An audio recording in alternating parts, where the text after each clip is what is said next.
watching the news on the hour, brought to you from the Anglican Cable Network Nigeria, ACNN. I am Zubechi Frank. You are welcome.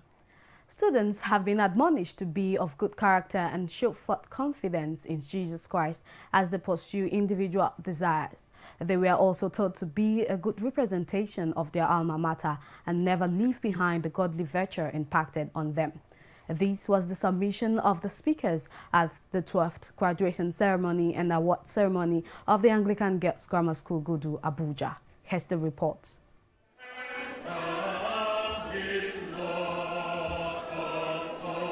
At this time 6 years ago, this date seemed like a distant dream for these young ones. But here it is a dream come true, as the graduating class were all set and prepared to meet the outside world, gearing up to dive into their different pursuits.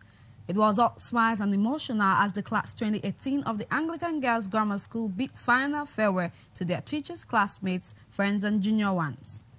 The event, which was started by committing it into God's hand through prayers and hymns, was attended by the executive of the Parents Teachers Association, the Education Secretary, Venerable Serenus Okoriko, and some other priests of Diocese of Abuja. Also in attendance was Honorable Emeka and Dr. Mrs. Adako Majuba, whose child also graduated. Host of other personalities and the parents of students were also in attendance. In their speeches, the Education Secretary and the principal of the school urged the students to be proud of where they are coming from, show good characters and represent Christ well. They congratulated them on their outstanding results. Your successful graduation is indeed another milestone in the annals of history of this school. Exploit the world as it is, and not only exploiting it, but make the most of it. Take risks sometimes. Challenge yourself and never forget where you are coming from. Your class has been amazing and your dedication has been excellent. Academic achievement has been good and your class has been noticeably talented too. You are one of the best peer groups the school has produced. In the recently released WAEC results, we say congratulations to all of you. The guest speaker for the day, Engineer Professor Azikiwe Peter Onwalu, the Chairman, Nigerian Society of Engineers, and the Vice Chairman, Institute of Appraisal and Cost Engineers, spoke on the qualities needed to be a better woman in the society. It is my submission that in order to overcome these challenges posed by the times, young girls like you must be godly. The Bible tells us that when we seek the kingdom of God, every other thing will become what? Ours. All that thing you are looking for will be added unto you. We must all work together to raise godly girls who are equipped to confront successfully the challenges posed by the times that I've just enumerated. This is exactly what the Anglican Girls Grammar School is currently doing, and I encourage you to continue to do it and do it better. High points of the events include award and gift presentation to best students and the best performed prefect, inauguration of our Alumni Association by the mother of the day, Mrs. Nkasiobi Oko, represented by Mrs. Florence Adeyemi. Also, the girls light up the event with colorful and electrifying dance steps.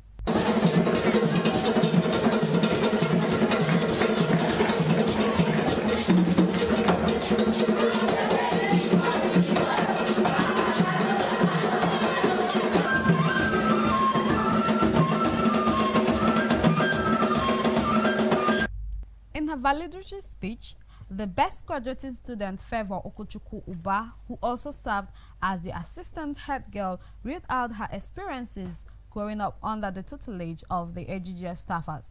She encouraged her juniors to follow her footsteps. I encountered a lot of trials and temptations, made a lot of mistakes along the way. Wasn't exactly perfect. But standing here today and looking back to 6 years ago, I realized that though the journey wasn't totally history and smooth, everything that happened did for a very good reason. To mold me to becoming a better person and to shape my future according to God's plan. Those we are leaving behind, I would like to say, aspire to acquire what you desire, but never retire until you reach your goal. Obedience and respect for your elders should be your watchword. To the current prefect, I would like to admonish you using the words of John C. Maxwell.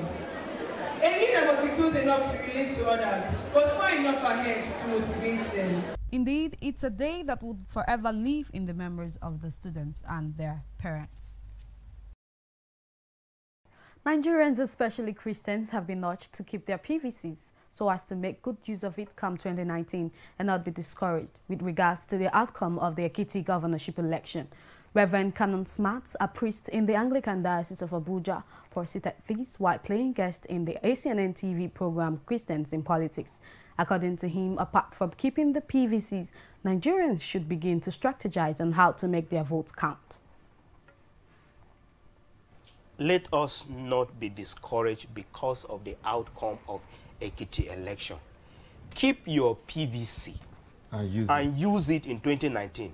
But we should begin to strategize on how to make our vote count. I think we can begin by making vote count campaign and awareness. Okay. Meanwhile, a social affair commentator, Chukwebuka Ejekam, urged the Independent National Electoral Commission, INEC, to rise up to their responsibilities and also urge Nigerians to be courageous.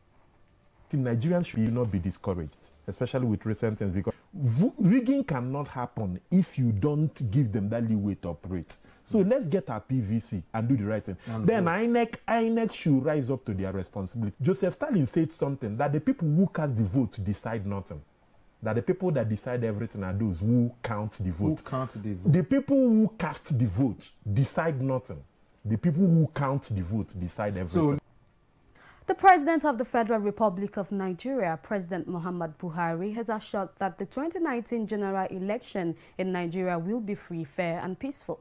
The President made this promise while delivering a keynote address at the 20th anniversary of the International Criminal Court at Hague, Netherlands.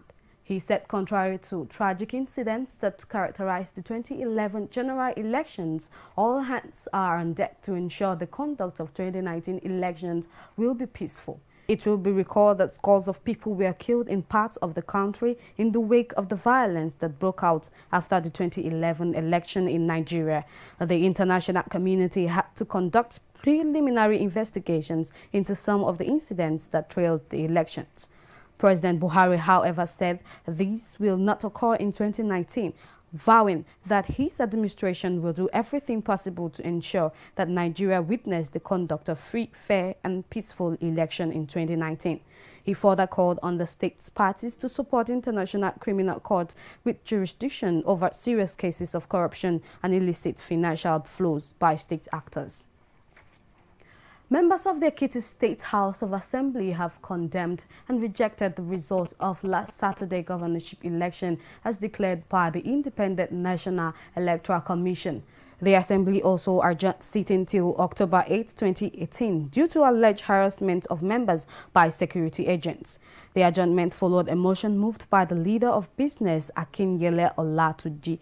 Speaking at the House plenary in Ado-Ekiti, Olatunji described the process leading to the election and final result as unfortunate.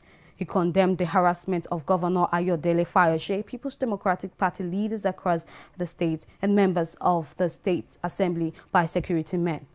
The Speaker of the Assembly, Kola Oluwawole, described the election as a show of shame with thugs and security men openly working for the opposition All Progressive Congress.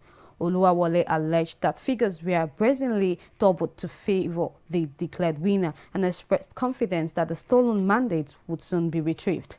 The lawmakers called on the security agencies to leave Ekiti State to allow government business to thrive unhindered. The Secretary to the Government of the Federation, Boss Mustafa, led political office holders and permanent secretaries in the presidency to submit their credentials for security in the service-wide verification of personal record. Speaking after he was screened, the Secretary to the Government of the Federation said the exercise was part of the implementation of the 8 priority areas of the 2017 to 2020 Federal Civil Service Strategy and Implementation Plan. He said it would enable government to maintain an accurate and up-to-date data of employees, which would enhance transparency in personal emolument costs. He urged all office holders to participate in the exercise by presenting themselves and the documents for screening. The exercise, which began on Monday with the Federal Ministry of Information, Health, Office of the Secretary to the Government of the Federation and Ministry of Defense, is scheduled to run for 2 weeks, from July 23rd to 27th. It would be the turn of the Office of Auditor General of the Federation, Accountant General of the Federation, State House Federal Ministry of Environment, Power Works and Housing, and others. The verification would end on August 3rd when officers would visit the Federal Technical College, Orozo FCT. The National Agency for Food and Drug Administration and Control, NAFDAC, has warned Nigerians to avoid consuming fruit ripened with carbide. The Director General of NAFDAC, Professor Moju Adeyeye, in a statement said the consumption of such food could lead to several diseases, including cancer and death. The agency noted that fruits ripened with carbide lacked nutrients, juice, and were poisonous. NAFDAC said that eating them could trigger symptoms such as diarrhea, a burning or tingling sensation in the abdomen and chest, difficulty in swallowing, irritation in eyes, skin, sore throats, cough, shortness of breath, and numbness. NAFDAC also warned traders and farmers against using carbide to ripen its fruits. The agency said it will soon begin a nationwide monitoring of markets to ensure that carbide ripened products are not sold to consumers. We shall now take a short commercial break. We'll be back. Please stay with us.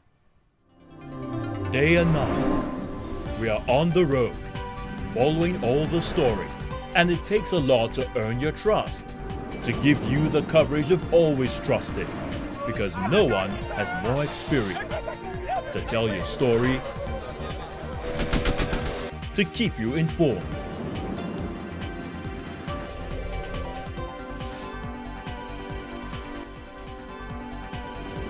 China's television news at 10, showing on Anglican Cable Network Nigeria, starting from August. Thanks for joining us. For more on our top stories, please visit our website at acnntv.com or youtube.com/ACNNTV. To be up to date with our news and other programs, please download the ACNN app for Android from Google Play Store. And now to foreign news. The Special Representative of the UN Secretary General for West Africa and the Sahel, Mohammed Ibn Chambers, has said that the conflicts between herdsmen and farmers in Nigeria are becoming more sophisticated and deadlier. Chambers, who is head UN Office for West African and the Sahel, in a report presented to the UN Security Council, said the violence was a major security threat in the region, warning that it risks changing into terrorist attack. In the Lake Chad Basin, Chambers said in spite of gains made by the Nigerian Armed Forces and the multinational Joint Task Force, Boko Haram remained active. The Archbishop of Canterbury, the Most Reverend Justin Welby, has asked the British government to support Nigeria in the short, medium and long term to find a solution to the increasing violence in the country. He made this comment in an interview question about the violence in Nigeria, where he urged the UK government to act in the best interest of Christians being persecuted in Nigeria. In his speech, Archbishop Welby asked the UK government to be specific on what assistance they can do in the short term to strengthen the government of Nigeria in its role in enforcing security and local mediation. In the medium term, to ensure reconciliation, which will enable the lives and economies of farmers and the herders to be protected. And in the long term, actively and tangibly to support regional efforts to combat the effects of climate change. Major steps have been taken in the journey towards the creation of the 40th province of the Anglican Communion when 2 new bishops were consecrated for the Diocese of Chile.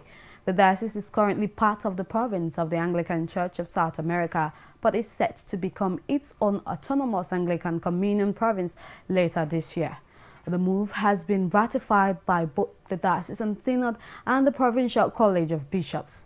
The consecration took place at St. Paul's Cathedral in Valparaiso in a service which also marked the cathedral's 160th anniversary.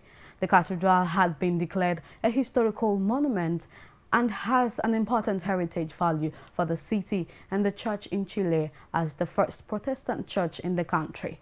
The primate of the province of South America, presiding Bishop Greg Venables, presided at the service, which was attended by bishops, priests and ministers from all the cities of the country, as well as hundreds of people from the laity, including authorities representing the British community in Chile.